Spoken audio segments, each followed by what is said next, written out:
coming in hot. What's going on? Friends and D-Gens, episode 20, Axis of Combat. Boogie Kahuna, my co-host. Who got the boss? Who got next? You already know. And before we get into any of that hoopla, you already know the routine. Follow, like, subscribe, comment, Facebook, Twitter, Instagram, and TikTok. Everybody watching on YouTube right now, hit that notification bell, like, comment, and subscribe to the damn page. You already know. For all of our audio listeners, Spotify, Apple, Google Podcasts, you already know. Get it going. So, but before we start off this card, this UFC 290 card in Vegas, T-Mobile Arena, we're going to recap some of our bets from last week. We're going to run through this real quick, guys. We'll start with my brother. He bet Carolina moneyline. I'm not sure which button that is. Damn, got it. Lee moneyline. Oh, yeah. Dawson moneyline. Gatto sub. Romanov Inovov over around and a half. Bonfim St. Denis over around and a half. Brito Bonfim Gatto Morales money lines, and then half a unit. Brito Wilson under around and a half. Ferreira Ruzubov under around and a half. And you had a positive night. That's right. So I will take positive it. 1.4. Actually, no, positive 0.14. Payday. We out here, boy. No more negative for your boy. No more negative. No, it's a start like that, man. We got positive it. Boogie. Positive boogie. Positive boogie. And for myself, I had Gatto via sub. Brito TKO knockout. Dawson moneyline. Luana Carolina half a unit moneyline. Imagulov Dawson Santos Rosa to start round 3, and Romanov Ivanov to start round 2. Brito Wilson under round and a half. Ferrer Ruzubov under round and a half. And then the parlay that got blown up. Thank you, Bonfim, for fighting like a dumbass. Brito Bonfim Morales moneyline. I was up overall 3 and a third units. So Payday. Not too bad. Payday. Not too bad of a night. So, but we're gonna continue this going forward. We're gonna continue winning for you guys. But unfortunately, I will say that this weekend is I don't want to say it's a terrible weekend for bets, but you got to lay down a lot of money to make some money this weekend. A lot of these lines are juiced. There is a lot of chalk. Yeah, a lot of money to be put on these. And I'm not the biggest fan of cards like these. I'm not the biggest fan of making huge parlays, but we may have to put some together for you guys for this weekend, just so you guys have some competent bets down, and good ones too, because there are some live dogs in this card. And take it from us, and based on our experience, when you have this many large favorites, there's a good chance that some of them are going to get blown up. That's just what it is. Yep. So we're going to be very careful. We're going to be very particular with what we tell you guys in this podcast. This podcast is going to be nice and fast, probably the fastest one in AOK's history. But we're going to get through it. We're going to give you guys some intel in the meantime, and here we go. All right, first fight to kick off, UFC 290. We have Kamuela Kirk going against Esteban Ribovics. The Jauregui, 11-5. Arizona, 29 years old, going against El Gringo Ribovics, 11-1. Fighting out of Argentina, 27 years old.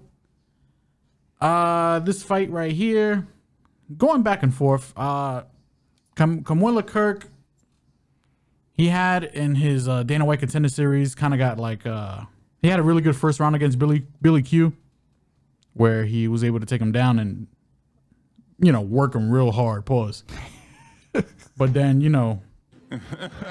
Billy Q was able to get back up second round, and man, he made my man quit. He got him out of there, washed him up. This is 145. We're moving up to 155, going against Ribovics, who had a very good last showing against Rajabov, if I'm not mistaken. I'm going to lean Ribovics here. I think Ribovics got that dog in him. I think he might be the favorite. And, there's two things Kamuela Kirk don't like to deal with, and, Billy Q. And then even with his, he struggled to finish Amir Khani. And Damon Jackson took him to school. he don't really. Ribovics, he's got the hands, he's got the pressure, he's got the power, and I think that's all he needs here. I mean, can Kirk get him down and grapple him up and all that whatever? But yeah, sure, he could. I don't know. I like Ribovics here. What about you? I like Ribovics for all the reasons that you mentioned.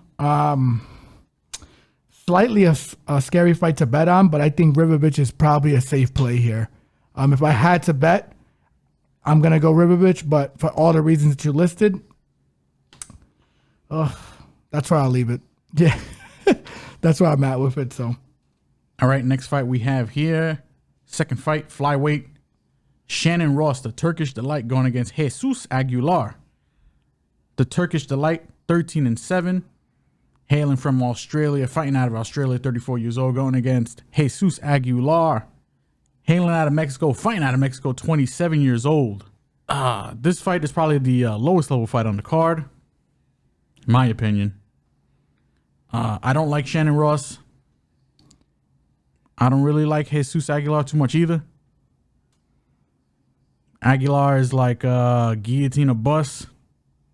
Shannon Ross is just a bus. But he is the dog. This is dog or pass. I'll lean Ross. Definitely probably not going to bet it. So yeah, this is probably the only fight I'm probably not gonna actively bet. I mean, I don't know, maybe it changes later on now, but can Jesus just, guillotine this man? Yeah, he sure. Yeah, that's all he's got. I think he's got underrated hands. I don't know, man. I guess this is dog or pass, Shannon Ross, so that means Jesus is gonna win. What about you? Yeah, I'm with you on that. I can't trust Shannon Ross, and I never thought in my life that I would say that I don't trust Jesus here.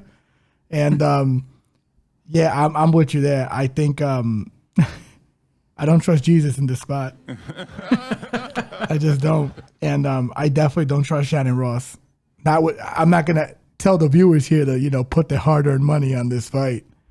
It's a rough one. This is definitely the lowest level fight on this banger card, by the way. So I think it's winnable for him, but yeah, I don't know. It's tough. This fight is a little tough. It's hard. Yeah, and we're and for the viewers, like this is where we've been with most of the card for the whole week, because some of these fights, it's just like we don't even know how to play them in terms of violence. Is it going to end, the over under? There's just so many things that can happen, especially with these first two fights. So who knows? We'll leave it up there. But I would say, yeah, Ross, dog or pass. Ross will be the lean. Probably not going to get my money. I have no interest in betting this fight. All right, next fight we have in the card. Saaiman versus Terrence Mitchell. Original opponent was supposed to be C-Rod. And if C-Rod was fighting Cameron here, I think it would have been C-Rod all day. I was going to smash that spot. We got Saaiman 8-0, so fighting out of South Africa, 22 years old. Terrence Mitchell fighting out of Anchorage, Alaska, 33 years old. He is 15-2 overall. Terrence Mitchell, you've seen once before in The Ultimate Fighter, I think season 24. Got KO'd in 30 seconds by Kai France. He went back to Alaska and beat up a couple of portmen and, fishermen shit. Came back down. Last minute replacement for Saaiman here. Saaiman's a guy I'm looking to fade. I think he's okay, but I don't think this is the guy to do it.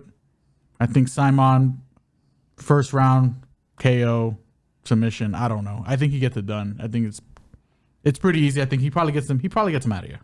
Yeah, it's weird. It's hard to say that because the last guy he was supposed to pack up. The only thing is the last guy is not as bad as Terrence Mitchell. So I'm with you there in terms of him packing him up. But I agree with you for, the viewers going forward. I am definitely looking to fade Saaiman in the future. They pump this kid like as if he is the second coming of Jesus, and he is not. He is not the best thing since sliced bread either. I think with the right opponent, he'll get sent back to Australia, probably in something close to a body bag. You mean in Africa? Oh, he's African. South African, man. Oh shit. South African stand up, know what I'm saying? Yeah, him and Dricus. I'm gonna fade them both. Drink is tonight. Drink is on this card though. I'm fading him hard. Saaiman, not tonight. Not tonight. Not against Terrence Mitchell. No, this ain't the one. So he's gonna end up sending this guy back to Alaska to beat up some Eskimos, I think. So he's gonna wrestle a seal or two or something. Yeah, maybe a polar bear. Lose by unanimous decision. Yeah, so Saaiman's the lean, Saaiman by stoppage. That's gonna be a bet. I don't know if we're gonna parlay it somewhere. It's probably juiced. So yeah, probably inside the distance. I'm probably leaning KO for it, but yeah, absolutely. Actually, I'll check it right now while you're talking. I got nothing else to say, to be honest. Minus 165 for the knockout. I like that. 160. Considering the places we can bet in this card, we might have to take it on principle. Maybe. We'll see. Yeah, there's not a lot of places to bet this card, so. All right, next fight we have here in the light heavyweight division, we have Vitor Petrino going against Marcin Prachnio. Vitor, 8-0, Brazilian, 25 years old, fighting against Prachnio, 16-6, Poland, from the Netherlands, 34 years old. I think this is probably one of the easier fights to pick. I mean, I don't want to, no disrespect to Prachnio, but I think Vitor Petrino is this dude's a young hammer, and he's coming. Pause. And I mean, his fight against the Pleasure Man was sick. His last fight out, you thought he was gonna die several times, but my man just kept reaching down into them reserves and kept just like reversing grappling positions, and this man, I don't know how the Turk was it the Pleasure Man. I was gonna call him the Turkish Delight. What the hell am I thinking? Hey yo, it's like being Australia and South Africa in the same place. No. Whoa, no. Nothing prejudice here, guys. I just went all over the place today, but Petrino here. I mean, dude hits, and Prachnio hasn't really been hit in a while. But when he has been hit in the face, chin don't really hold up, and also can be taken down. And Petrino has no problem grappling for 3 rounds straight. So I think this is Petrino inside the distance. Don't know how I'm gonna bet this one. Petrino's line to knock him out is minus 135. I kind of like that. I also kind of like, because he doesn't really sub dudes, Petrino. I don't think he has a sub on his 8-fight win streak record. He's 8-0. So I like Petrino here too for all the reasons you listed. This whole card feels like a setup card, and to be quite frank, he's one of the guys that they're setting up. This kid has a high ceiling, and he has the goods. I mean, can Prachnio come and mess this up a little bit? Yeah, he can. I mean, Prachnio's a kickboxer, and if again, Petrino wants to strike for strike, I mean, it could get a little dicey. But I'm gonna lean the young Brazilian hammer over here, you know what I'm saying? So I agree. Yep, him by knockout. I might bet it tonight, to be honest, at minus 135.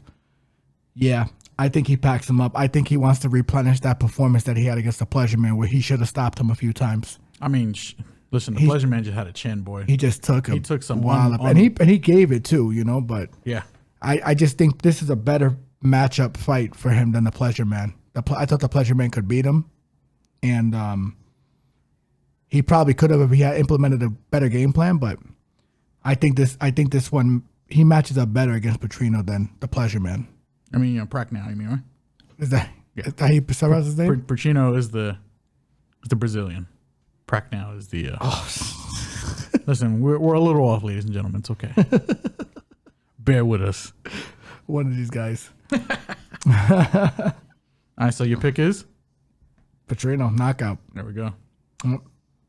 Next fight we have here in the flyweight division: Edgar Cháirez going against Tatsuro Taira.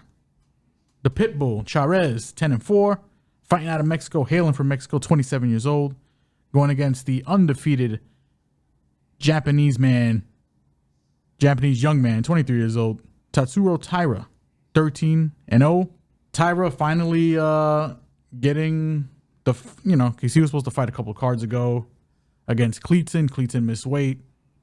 Tatsuro rightfully was like, man, I ain't trying to fight an overweight Kleetzen who could, Give I'm him some not going to trouble. give him any kind of like edge. You know what I'm saying? Cháirez, good striker, very quick starter, comes out of you like a bat out of hell. But I think Taira, this is going to be a good fight to see Taira, like striking wise. I think he's underrated striking. But where the edge is when if Taira gets this guy to the ground, I think he will, because Cháirez doesn't have solid takedown defense, to say the least. I think Tatsuro Taira is going to win by sub here. Sub is minus 225, man. Jesus Christ. Yeah, you can't bet that. So juiced. It's juiced, man. It's juiced. And yeah, that's what I'm saying, ladies and gentlemen. Yeah, you got to bear with us. I'm looking at these things ahead of time just so we can try to find something, because at this point, it's a rough card to bet on. But I agree with you, Tatsuro Taira by submission. Yeah. He's a beast on the floor, man. This guy is the goods. He's the best one coming out of that Ultimate Fighter Road to Asia thing? Road to Asia thing that they did. Yeah, he's a hammer. It's him and that other guy that can crack. I can forget his name right now. I don't think Taira came out of the Road to Asia thing. No? No. I think he was right before it, I think. Okay, so if I'm not mistaken. Never mind. Tatsuro's the side. I think we both think he wins by sub. I agree. Cháirez, Edgar, I mean, he has a shot here maybe if this fight stays standing. I mean, he's got, versatile striking, whatever. But again, no takedown D. Taira by sub. Last minute too, by the way, for Edgar. I don't like that for him either. So against a hammer. But on to the next one. Next fight we have here in the light heavyweight division, we have the runback, Jimmy Crute, going against Alonzo Atomic Menifield. Jimmy Crute, 12-3-1. Hailing from Australia, fighting out of Australia, 27 years old, going against Alonzo Atomic Menifield. Hailing from the United States, fighting out of Texas, 35 years old, 13-3-1 overall. Last time these guys fought, a couple fights ago. Which card was that, if you remember? The Volkanovski card. Last Volkanovski card. Getting the run back on this Volkanovski card. Yeah, getting a run back on this one. Fought to a draw. Alonzo won, in my opinion, but fence grab, habitual fence grabbing. Point deduction made it a draw. Point deduction made it a draw. This fight, I'm gonna lean Jimmy Crute. Jimmy Crute was able to successfully take this man down several times.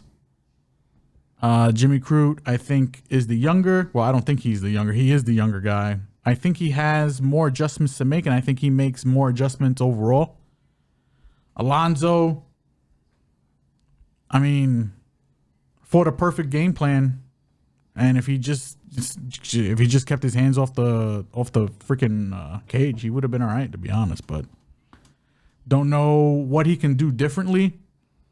Jimmy Crute could change up a couple more things. Only thing I worry about is Jimmy Crute is a punching bag.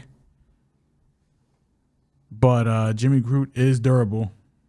And I'm going to lean Crute here to wrestle, probably fight a little smarter, and probably eke out a decision here.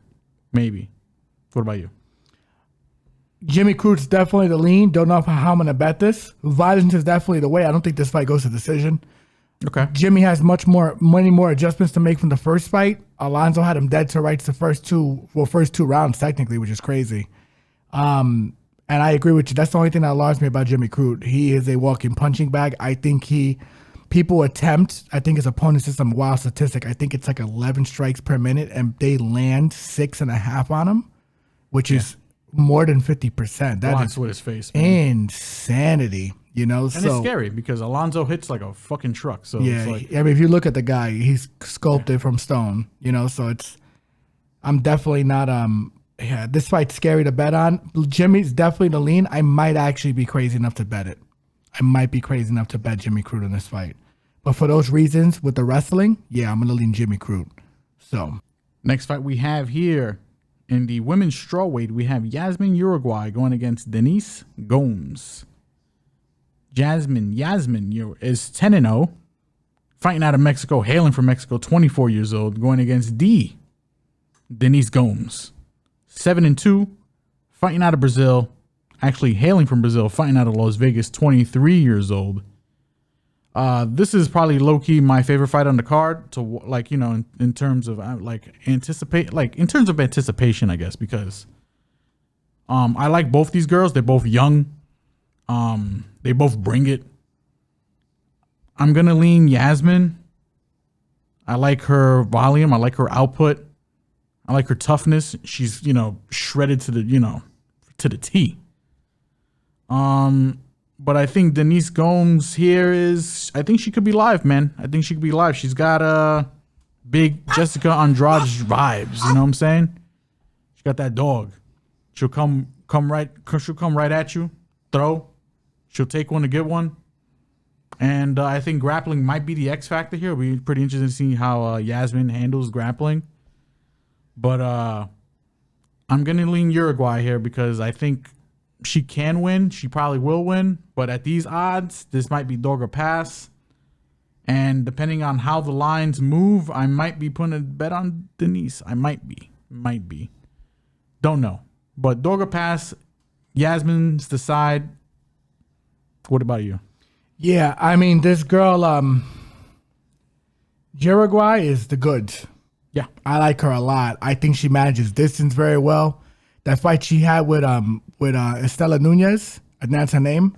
Yeah, that was her last fight, yeah. Nah, well, she stopped her. She beat the brakes off of her. The fight she had with the other Lucindo. Yazmin. Yeah. Oh, my goodness. That's one of the best women's fights I've ever seen from a technical application standpoint. Both those young ladies are less than 24 years old, man, which is crazy because that means the future of MMA is very, very bright.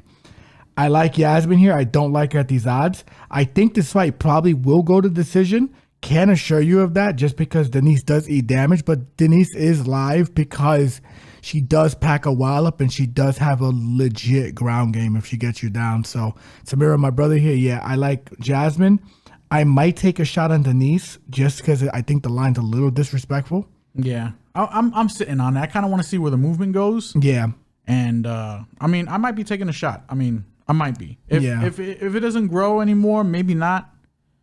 I want it a little more juicy. I want the odds a little more juicy. You know what I'm saying? Yeah, just the way this girl manages distance though is impressive. Yazmin, she's the real deal. She's the goods. Yeah, she's the goods. She's the future of this 115-pound division. I think both these girls are because I think Denise it's got a lot of untapped potential, and she's only what, 23? Yeah, the only thing that bothers me about her is her size. She's so small. Yeah, but you know she's a tank. So yeah, I'm with you. Jauregui the lean. Denise might get the lean on the bet, but I'm not going to commit to that. I'm not sure.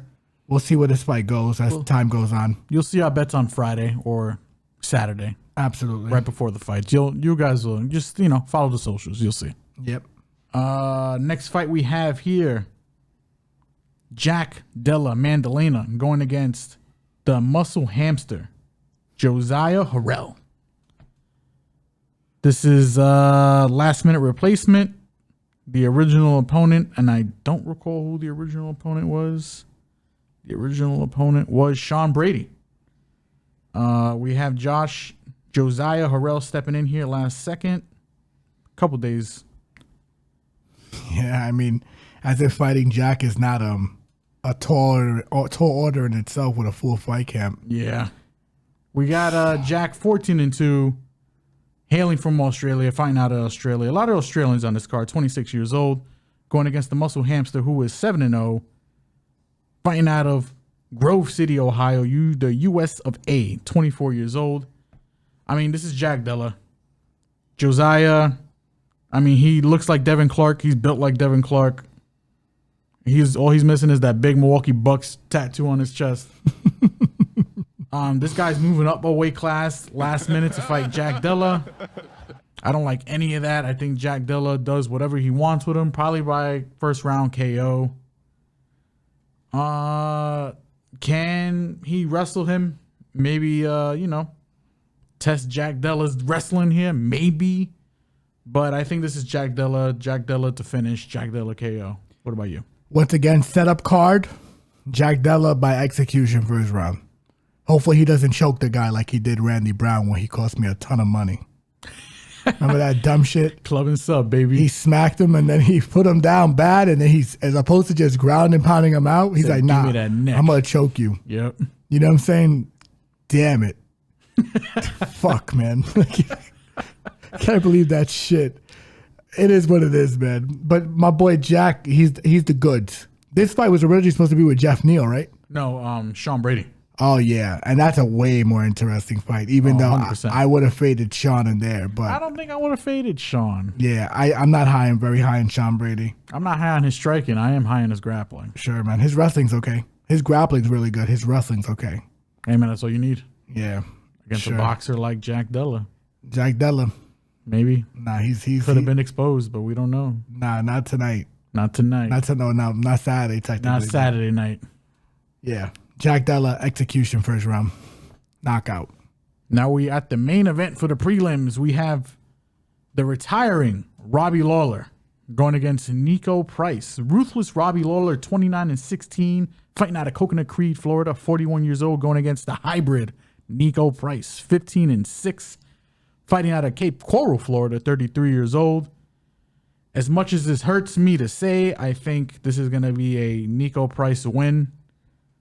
I mean, I don't got to go over Ruthless Robbie Lawler's resume, but my man is 41 years old and, you know, to this day still struggles with takedowns. I got a weird suspicion my man Nico Price is going to come and make this a little bit of a grappling match if he can't hang with homeboy on the feet. Been working wrestling all camp, apparently. Besides that, I mean, I don't know, man. Yeah, Nico's minus 240. I'm definitely not laying that on him. I'm rooting for Robbie, but I think Nico's going to win. I think Nico's going to out-volume him. I think Nico's going to try to wrestle him. Especially, too, like the way Robbie... This is his retirement fight? Yeah. Yeah. Once you get to that R word, it scares me. And on top of that, too, it's also a situation where he did not look good in that Brian Barberena fight, man. No. That bothered me. Mm-hmm. I was like, okay, like, you know, not... And it's not like Nico fights like, you know, Nico is a dumbass sometimes. So, I mean, is this a technically winnable fight for Robbie? Yeah, but I don't know, man. No. It's just, yeah, you're right. It's just that last fight against Barberena. That said a lot. Yeah. And Brian doesn't hit as hard as Nico. No. It's not even close. Yeah. So, you know, yeah, I don't even know how to bet this because I don't know if he's going to stop Robbie or wrestle fuck him. But yeah, I don't know either, to be honest. Yeah, we'll see how it goes. But yeah, Nico's definitely the lead. Nico's probably going to get the bet in some way or the other here too. We just got to figure out how.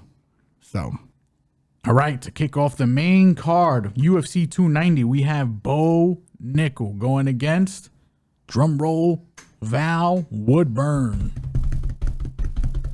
Bo Nickel, 4-0, fighting out of Pennsylvania, 27 years old. Going against the animal, Val Woodburn, 7-0. Hailing from Jamaica, fighting out of Florida, 29 years old. This is not Bo Nickel's original opponent. Bo Nickel's original opponent was supposed to be Trayshawn Gore. Ended up pulling out because he had a torn wrist ligament. So now we get last minute replacement. Mr. Val Woodburn. Valentine Woodburn is his whole name. This is going to be Bo Nickel. Bo Nickel sub, probably. Bo Nickel first round, most likely. Under 1.5 hits. Arguably under half. This man is almost minus 3,000. Unbettable. Like the most of this card, which is it bothers the shit out of me, but it's rough. Vegas all over it this time. You want to get a little spicy? I was going over the numbers with my brother. Maybe the over under on the half a round is plus probably 130. You know what I'm saying? Plus 130 on the under, minus 175 on the over. Yeah. Yeah, that might be the way to play it because I didn't like Trayshawn Gore against this guy, and I definitely don't like Valentine on last minute notice against this guy. No. Bo Nickel is arguably the greatest collegiate wrestler of all time. That's all you need to know. And good luck keeping him off of you. If he wants to take you down, he's going to take you down however he wants to. Yeah. You know, so Bo Nickel by execution first round. That's the analysis. Death by Bo Nickel again. And Valentine. Who? Fuck is that? Last minute that shit.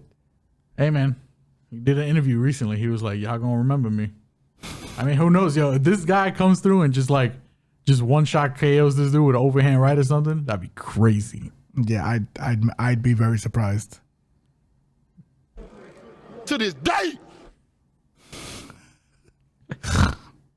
All right, next fight we have here on the main card, we have Dan Hooker going one-on-one with Jalen Turner. The Hangman, Dan Hooker, 22-12, fighting out of New Zealand, hailing from New Zealand, 33 years old, going against the Tarantula, Jalen Turner, 13-6, fighting out of San Bernardino, California, 28 years old. This fight, I have Jalen Turner. I'm just going to cut right to it. I like Dan. Dan currently looks like he's going through a midlife crisis. Got some leg tattoos, dyed his hair blonde. He's still hung up on the Makachev cheated with the IV thing. I don't think he's focused. My man Jalen Turner been training with Chimaev. Dan Hooker moving up to 155. Jalen Turner still cutting down to 155. Maybe I wait to the weight because apparently Jalen Turner put on like, if I remember correctly, I think they said like 6 pounds of muscle. Ugh. But like this man is bigger than Chimaev and he cuts down to 155. So it's going to be pretty interesting to see the scales. I think it makes weight, but technically when you have muscles, it's easier for you to cut weight because the muscle holds more water. So it may not be a big factor, but I don't think size at this weight class helps him. Yeah. At all. So I'm with you. I want to wait till weigh-ins, but I think Jalen Turner is definitely the pick. He's definitely the lean. He's minus 285. I would not be putting that because Dan Hooker can't catch him with a good shot. Yeah. Let me see what his thing is to finish. Thing is, Dan is a tough cookie, man. I mean, but Dan usually has the advantage in most of his, the size advantage in most of his fights. This is going to be one of the few fights where the reach is the same and he's the shorter guy. Yeah, which is... Because Jalen Turner is a beast. He is 6'3", possibly 6'5". We don't know. And I feel like it's one of those fights where, you know, Hooker is kind of on the way down. Pause. That sounded crazy. Hooker's on the way down. And my man Jalen Turner's on the way up. He's been improving every fight. You know, he's, getting a lot of different looks, going to a lot of different camps. I like Jalen Turner. I think Jalen Turner probably wins by knockout. Could win by sub. You could play the minus 165 for him to finish. Minus 165 for Jalen Turner? That's okay. That's not bad. Just a finish. That's a safe bet. I think Jalen Turner wins this. I do think this goes. This doesn't make the scorecards. So yeah, I think Dan takes way too much damage. And if you look at Jalen Turner, he has only 3 decisions, and all of those decisions are losses. Yeah. So unless you think Dan Hooker is going to be able to last in there with him, he stopped everybody else that he fought and won against. Every time he loses, he's lost by decision. If you think Dan can outpoint him, then there's a chance. But if you just look at the analytics, it's not likely. Yeah. It's not likely. I like Jalen arguably by stoppage here, just because Dan takes too much damage for me to fall in love with him. So, all right, next fight we have here in the main card, we have Robert Whittaker going one-on-one with Rodriguez Duplessis. We have the Reaper, Whittaker, 24-6, hailing from Australia, fighting out of Australia, 32 years old, going against Still Knox. Still Knox. I had to think about that nickname. What? Rodriguez Duplessis. Damn, I butchered his name. Fighting out of South Africa, hailing from South Africa, 29 years old. This is another fight where I think Whittaker dog walks Duplessis, unless Duplessis. I mean, Whittaker has been knocked down in a couple fights, right? You know, I'm not gonna say he has like an Iron Man chin here, and Duplessis could walk forward on some dummy ass shit and just start, swinging overhands and catch Whittaker. But for the most part, I think Whittaker is gonna, outbox, out technique, out jab, out kick, out wrestle Duplessis here. And could it go inside the distance? Probably. Could it go to decision? Probably. I don't know which way I'm leaning. I was originally leaning decision, but now that I'm kind of like mulling over it, who knows? I think it's Robert Whittaker all day. Unless Duplessis, you know, it would have been nice to see Duplessis fight Adesanya, but he's got to get past Whittaker here. He's not going to get past Whittaker here, in my opinion. I think this is Whittaker all day. By however he wants, I guess. If he wants to finish him, he could. If he wants to play with his food, he could. Dricus is okay, but he's got holes in his game, very hittable, can be taken down.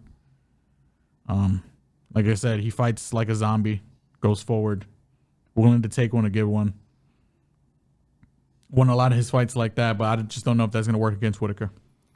Yeah, Duplessis has 2 losses. Those 2 losses he got stopped in.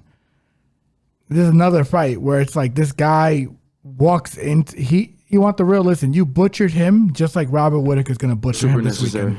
It's just where it is. You know what I'm saying? Super necessary. 100%. Super necessary. He's getting faded hard. Super necessary. And I'm not a big fan of Duplessis. I think he's a fun fighter. I just think he fights like a dumbass. I agree. And the thing is, like, he can make those mistakes against the Derek Brunsons of the world and and people like that. You can't do that with Rob.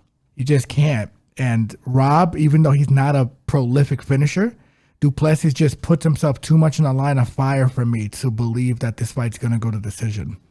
Plus, he only has like 1 round of gas. Like 1 or 2 rounds, 1 and 1.5 round of gas. And that's it. The only thing that's helping him in this fight is a 3-round fight. It's not a 5-round fight. If it was a 5-round fight, you bet Rob for the finish. You just do.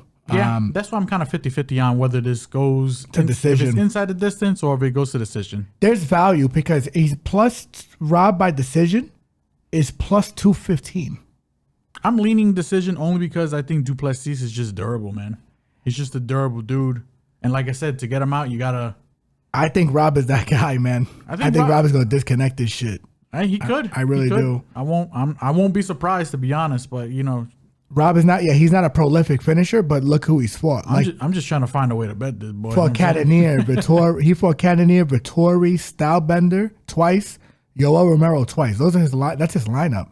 All those guys are fucking durable. This guy is durable, but those guys didn't put themselves in the line of fire like this guy does. This guy will stand there and just eat damage. So yes, he's gonna get faded, and it's super necessary. Yep, 100%. Rob's gonna. They would have been packing them up. Pack this boy up bad. I think he's gonna stop him. It's minus 115 for the finish as well. I like both those lines if you want the real, and I'm gonna figure out where I'm gonna lean closer to fight night, but I think Rob's probably gonna fuck this guy up. He's probably gonna stop him. So I just don't see it. Rob's blitzing attack. There's just too many things that Rob does good that I don't think Duplessis has seen. He's not this level, man. He's just not. He struggled with Brunson. And Brunson's 40 years old. Brunson from back in the day would have finished him. You know what I'm saying? Like, we're good. We're good here, man. All right, now we're here. Co-main event, UFC 290.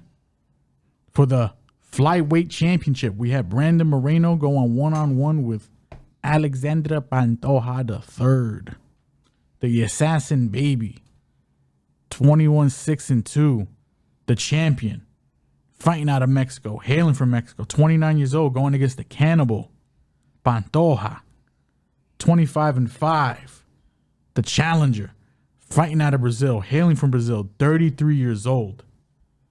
Now, I don't know if this is Moreno Pantoja 2 or Moreno Pantoja 3. I don't know how they count that tough enough fight. That tough enough. You keep me the Ultimate Fighter. I keep saying this ain't WWE. I don't know. I see tough and I just say tough enough, So I guess this is technically 2, but can be 3. Pantoja's got Pantoja has got 2 wins over the assassin baby here. That last win being a dog walking decision. That was 5 years ago. Since then, Pantoja has been cut, came back. He's on a streak. While Moreno has been fighting a quadrilogy against Figueiredo and staying hella active, fighting numerous other opponents, getting better over the years. My pick's going to be Moreno. I don't think Pantoja is going to beat him this time. I think Moreno has made strides in his game. Definitely not the same fighter he was 5 years ago. Is it still, I mean, he still kind of gives up takedowns. So, I mean, again, there's a path there for Pantoja, but I think Moreno is a smarter fighter than he used to be, a better fighter than he used to be, and I'm going to lean the champion to defend and still. Yes, on everything you said. And I'm going to be honest with you guys. This is probably going to be one of the... I think we gave you Victor Petrino by knockout earlier. I'm most likely going to commit to that bet. I'm going to be honest with you. I like the line on Brendan Moreno here at -200, even at minus a little over 200. Because it's at -205 right now. A couple of minutes ago, it was at -200, and I'm going to take it there as well. I'm going to pick him, and I'm going to pick him for the reasons that my brother listed. Pantoja's jiu-jitsu is fucking wicked. It's wicked as hell. The problem with him is I think he's a little too comfortable being on his back. However, he does have good back takes when you're standing. His striking's okay. It's not like it's serviceable. His wrestling's not great. Even though I think he probably can get Brendan down because Brendan does make some mistakes, but Brendan's ability to scramble to his feet, especially dealing with a guillotine specialist in Figueiredo for a quadrilogy and dealing with it and getting out of those positions where I think Figueiredo had his back once or twice in that quadrilogy. I'm going to take Brendan. I think Brendan's made, I agree with you. I think he's made super strides in his game. Viva in Mexico, and still, I think he's going to get this shit done. I think he's going to win. I don't know if he stops him. It might be a decision, but what I will say is Brendan to win. Brendan to win for sure. And I don't usually bet -200, but I'm going to this time because I think, I don't want to say it's a safe bet. I think it, but it's Pantoja has beaten him twice. Yeah, but Pantoja's live. There's a lot of people on Pantoja online. I don't blame them. Yeah. I mean, the dude has 2 wins technically over Brandon Moreno. Brandon Moreno, still can be taken down. Still maybe a little vulnerable to the submission, but I think those are parts of his game where I think he's already shored up, Not Correct. shored up, but definitely improved. And I think he can hang and, transition out of that and, kind of make this the fight he wants. Yep. And then, he's still the younger guy. Pantoja, on the older half of 30, Actually, no, he's 33. That's what I'm saying.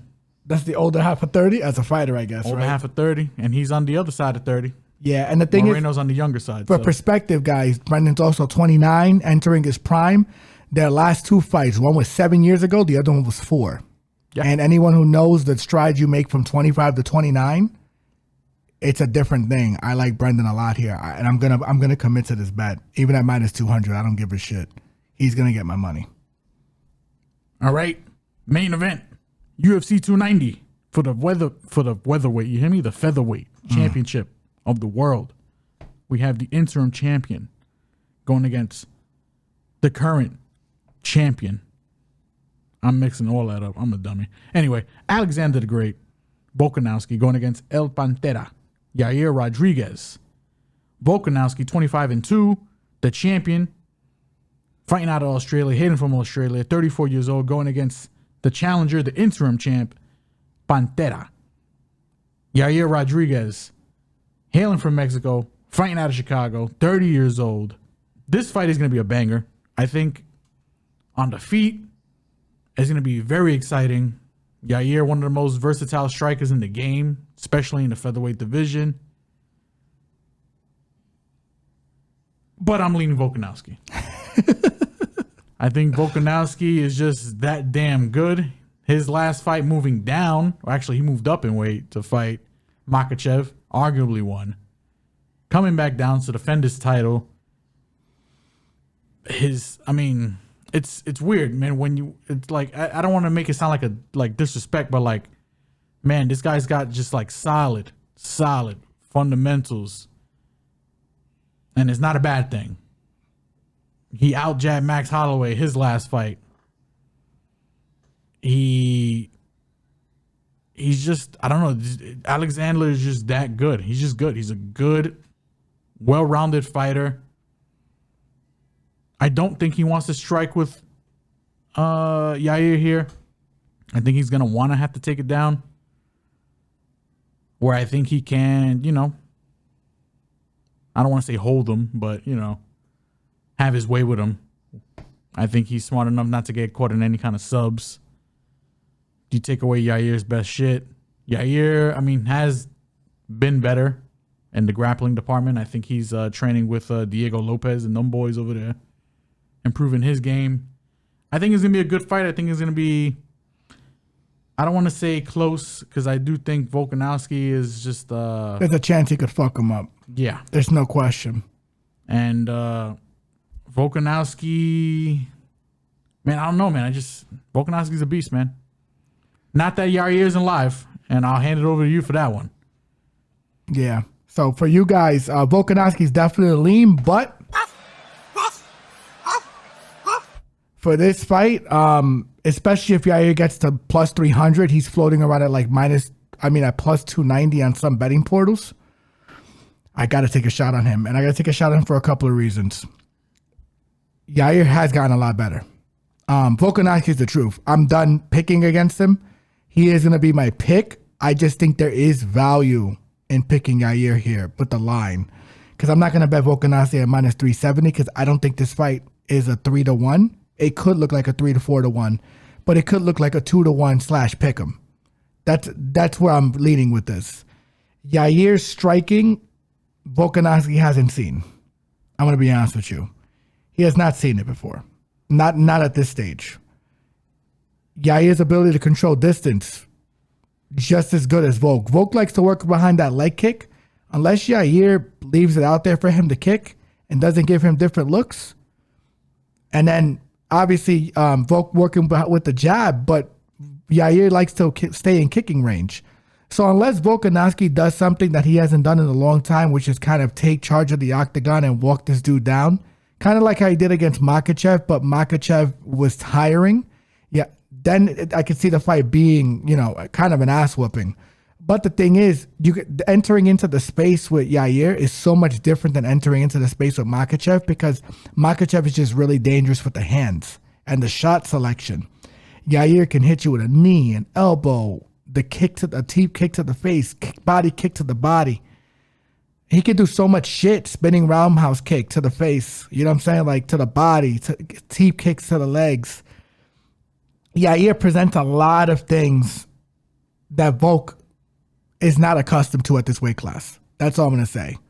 Probably some guys he's trained with in higher weight classes like Izzy and even Dan Hooker can give him a whole bunch of shit, because those dudes have a lot of versatility with their hips and their knees. But not like Yair. Yair's a different thing. Now, I know people are saying that Volkanovski is going to, have his way with him on the floor. I don't think that's going to happen either. And here's why. Emmett took him down. And Yair's ability, it's the same thing. You can tell him and Alexa Grasso trained under the same camp, but the same banner at some point. Because what they do is they just cause havoc on the floor. They're like the kids of Tony Ferguson. And that's what Tony Ferguson used to do really well. Tony Ferguson used to just cause havoc on the floor. That's why the Khabib fight was so interesting when Tony was at his peak. And I think Yair can cause enough havoc to either set up a submission, possibly, threaten the submission to get back up to his feet, or just land crazy damage on Volk on the floor. Even though I think Volk makes better defensive grappling decisions than Emmett. The other thing I want to note to you guys, and this is not too far removed, Yair did lock up Brian Ortega in an armbar, man. And to do that to a high-level Renzo Gracie jiu-jitsu black belt, that's impressive. And people are going to say, oh, well, his shoulder dislocated. Why did his shoulder dislocate? Because that fucking armbar was in. And yeah, it was a surgically repaired arm, but you still have, to a big extent, that armbar still has to be locked in. It just does for the shoulder to pop out like that. I got a counterpoint for you. Go ahead. Volkanovski also fought Ortega. Was able to, survive some of that. He was able to not get choked out there. How do you feel about that? I don't think Yair is coming into this fight with the goal of subbing him. That's what I think. I don't think he can. I what's crazy? I kind of agree with you. But Volkanovski got no neck. But I do think that Yair will throw up submissions, and cause enough havoc on the floor to create space to land damage. And that and by the way, Yair is not getting tired. That's not happening. I don't think Volk's getting tired either. I agree. It's a great fight. I don't agree with the line, and you're gonna give me Yair Rodriguez at plus 300 when he can definitely knock this guy out. Volkanovski not with the best chin, by the way. He's been dropped in every fight, including the Max fight, and Max is not a big puncher and or kicker. And he's only been knocked out once. Volk, and I think it was by head kick. by the way, and that was that was outside the UFC. Yeah, a long time ago. I think it was like his first or second fight. And Yair's, capable of a couple of head kicks, Yeah, I don't even expect that too. I think he's just gonna beat him up. I think Yair's ability to stay in and out the way he did with Emmett. I think Yair's ability to switch stances is very underrated. Correct. And the thing is too, Yair had some damage on him with the Emmett fight, but Volkanovski don't hit like Emmett. I'm sorry. That just ain't it. That's if you believe that, that's bullshit. Yeah, but I think he's a little more precise than Emmett. And I think what doesn't get talked about in Volk's game is his ability to feint. I agree. His feints are crazy. I agree. I could see like the first couple of rounds being like a feint fest. Yeah. Them just trying to get reads on each other because, Yair's high level too. Yeah.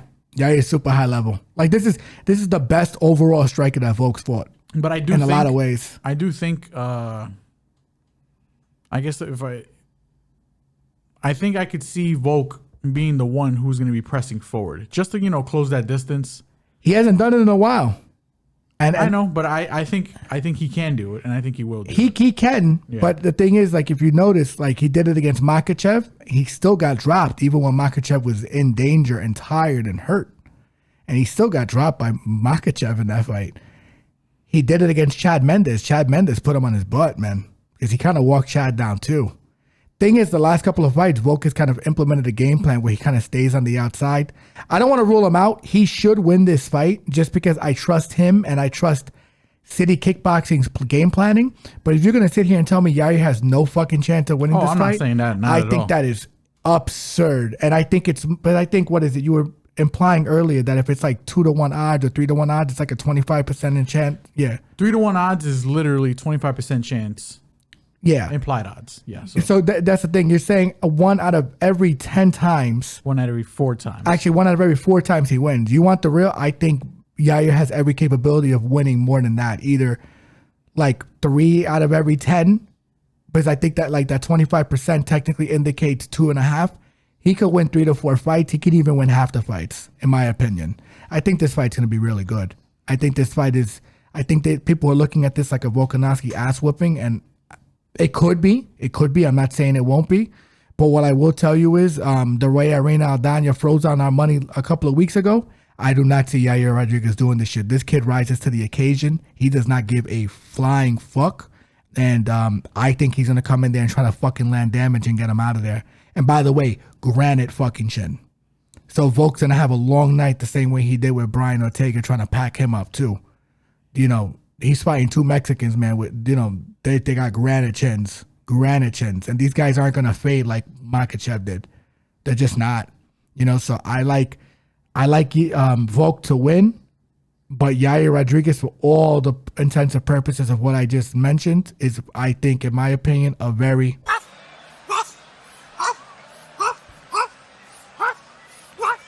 And I think he's going to be on his... This is Bruce Lee shit. 100% this weekend.